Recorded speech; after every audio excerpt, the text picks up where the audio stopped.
Greetings, beloved. Blessings coming and going. I hope you and yours are well. Today we're going to show you how to make one of my favorite entrees. It's my juicy fried chicken. Okay? Keyword juicy. It's crispy, it's crunchy, and it's southern. Okay, so I'm going to take you all over the world with my little cookbook like I told you. So let's go down to the south. We're going to keep it cute and clean. We're going to use grapeseed oil. And we're going to use wheat flour. Whole wheat flour. Now, I like to use my old grease. Okay, don't come for me. Just like Grandma used to pull out the old grease and Mama used to pull out the old grease, honey, I save my grease. Just like I strain it when I pull it out of the skillet, I strain it when I put it back into the skillet. I add my fresh grapeseed oil. And I want it to be a little extra, so I added some Crisco because I want it to be crunchy. And I want to taste like Big Mama's chicken. You know what I'm saying? I want to feel like I'm tasting Medea's chicken, okay? So I get my bowl and, I season my flour. I start with like wheat flour, whole wheat flour. I use 2 coffee cups.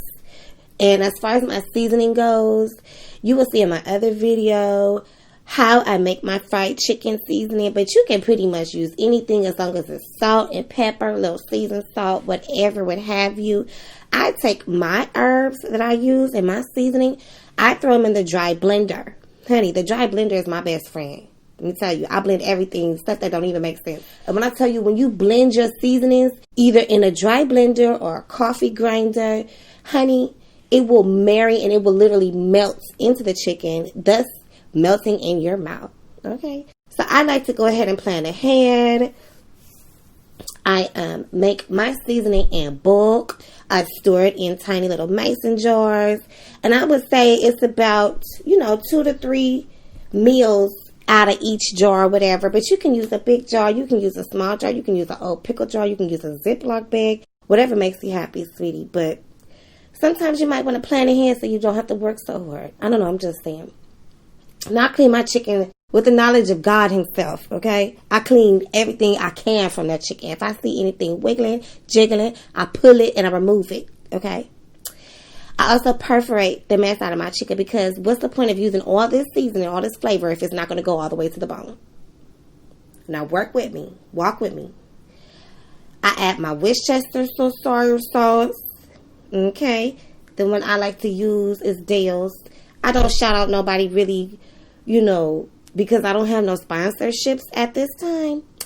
But you're going to want to use whatever kind of rich Worcestershire sauce you can find. But I like Dale's because it is rich in flavor.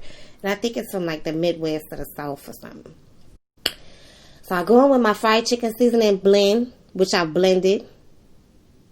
Okay, so it's going to have a buttery, melty, just one flavor. It's going to give it one flavor. You're not going to taste this seasoning. You're not going to taste that seasoning. It's going to taste like fried chicken.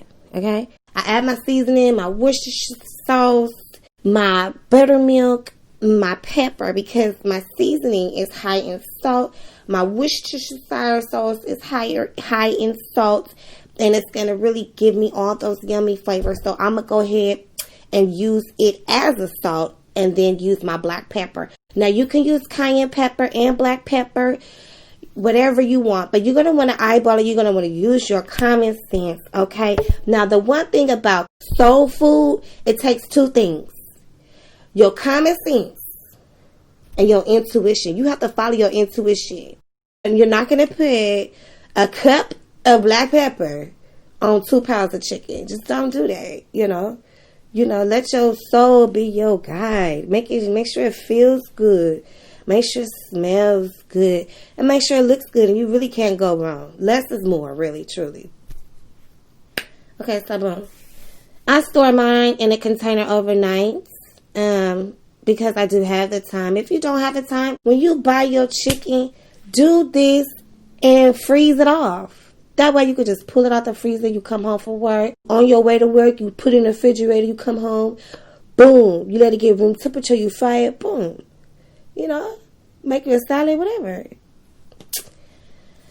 All right. But if you want to know exactly what I put in my chicken seasoning, baby, I'm letting you know you're going to have to go over to my video because I'm not going into that right now. There's a fried chicken seasoning video with your name on it. Click on it, like, subscribe, share. Boom.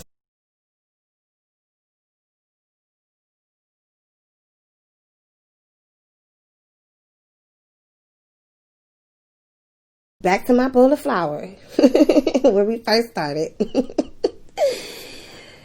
So I got my whole wheat flour. Now you can use any kind of flour. You can use garbanzo bean flour, which is very healthy.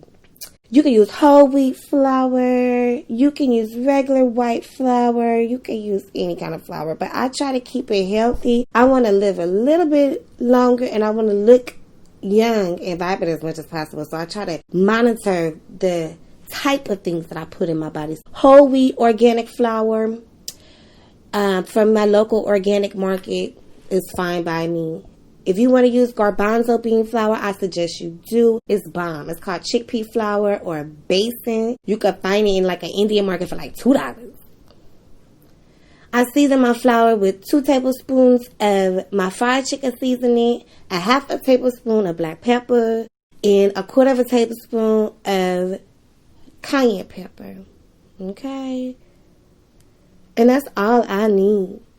Now, the little quarter teaspoon of baking soda, we're going to see how this works because I'm a cornstarch girl. I throw the cornstarch in my flour, mix it around and all that. But the Holy Spirit reminded me, like, corn doesn't digest that well. So when you eat corn, you might as well eat like a corn. Okay? So, boom. I bread my chicken. It's not rocket science. Bread it. Don't overdo it. Don't get to rubbing on the chicken and extra shaking the chicken. And the idea is to let the juice that you marinate the chicken in work as a glue. You dip it in the flour and you done. Let it rest on your resting rack for 2 or 3 minutes before you drop it in your grease. When you warm your grease up, make sure it's on low. Okay, those are 2 things you want to do. Make sure your grease is on low. And I know that grapeseed oil has a high burn temperature, but wheat flour, whole wheat flour, organic flour, almond flour, coconut flour, whatever flour you're going to use, it's going to burn much faster than a regular white flour. So just follow instructions and you'll be fine.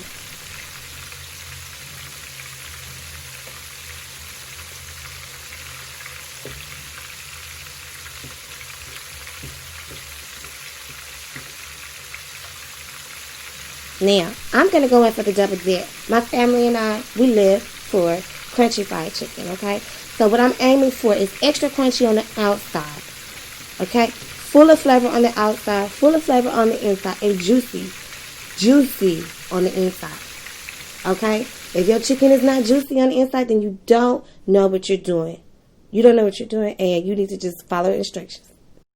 Now, I don't know what kind of medium you're using, what kind of heat you're using. A lot of people have electric stoves. I think that's so cute.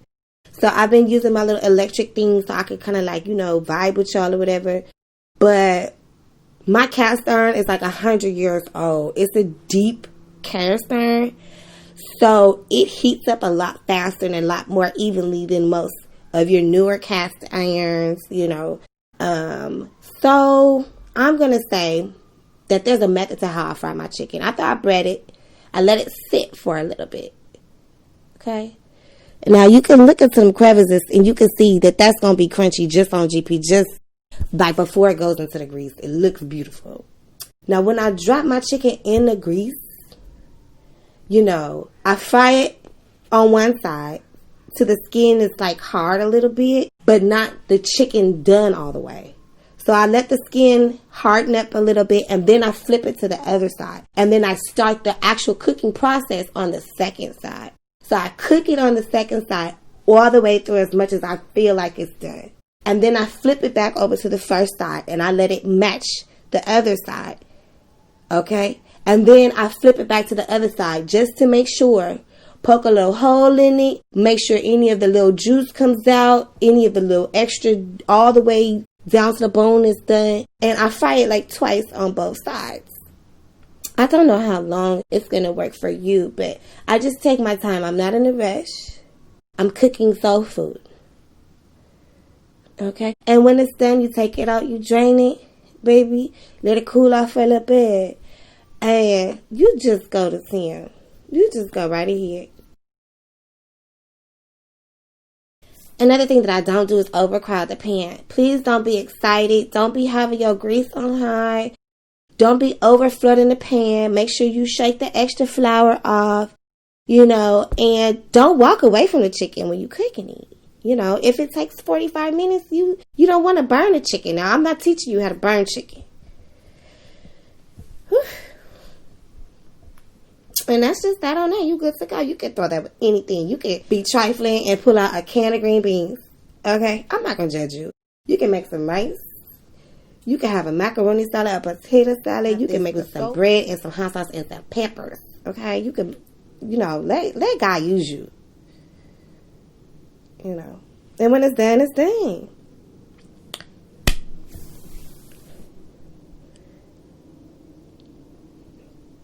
I know you're probably saying, that looks done. But remember, we're using a brown flour.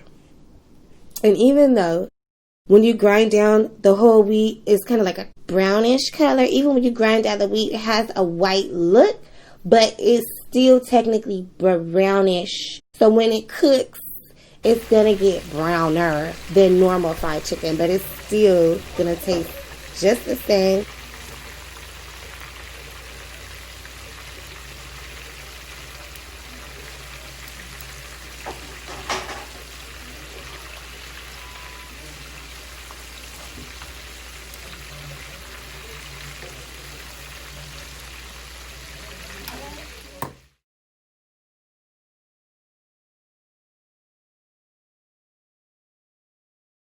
You're not going to feel as heavy eating that, bleach flour. You're not going to feel as heavy using that processed canola or vegetable or corn oil. Please do not use corn oil. Please don't. Everybody that I know that uses corn oil, they have two necks. Okay. So, boom. That's your fried chicken. Get your piece of white bread. Call it a day. Make you some potato salad. Put you some pickled okra on there. Call it a day. Like, share, and subscribe. I appreciate y'all. And have a beautiful day. Ciao.